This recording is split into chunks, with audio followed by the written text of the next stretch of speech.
Thank you, Speaker. My question is to the Treasurer. Can the Treasurer update the House on the latest global and domestic economic data?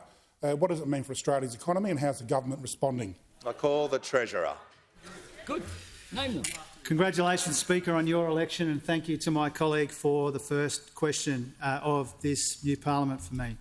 Australians are paying a really hefty price for a decade of messed up priorities and missed opportunities.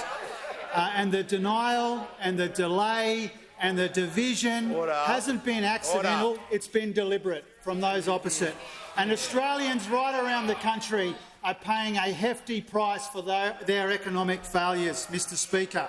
And what it means is that Australians are more vulnerable now than they should be to the sorts of economic turbulence that we are seeing around the world and here at home as well.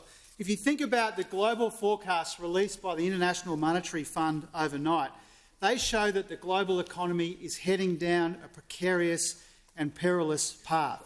They have substantially downgraded their expectations for global growth.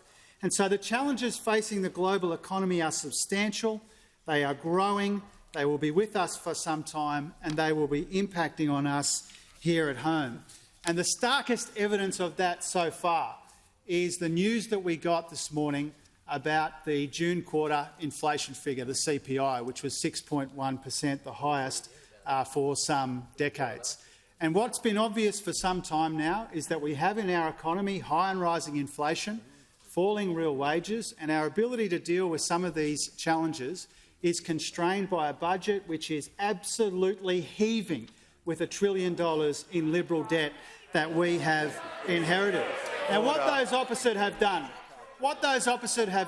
and the member for whom was front and centre in all of this, is they have bequeathed to a new government an energy crisis, a skills crisis and a cost of living crisis.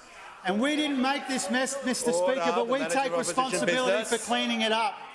And our plan is all about making childcare cheaper, making medicines cheaper, getting real wages growing again in this country, starting with the minimum wage. After a decade of stagnation, which hasn't been accidental, it's been deliberately imposed on the working people of this country by those opposite. Time and time again, we've seen the consequences of that. And so, Mr Speaker, I think what those opposite underestimate about the Australian people is there is an appetite in the Australian community for some real talk about our economic challenges.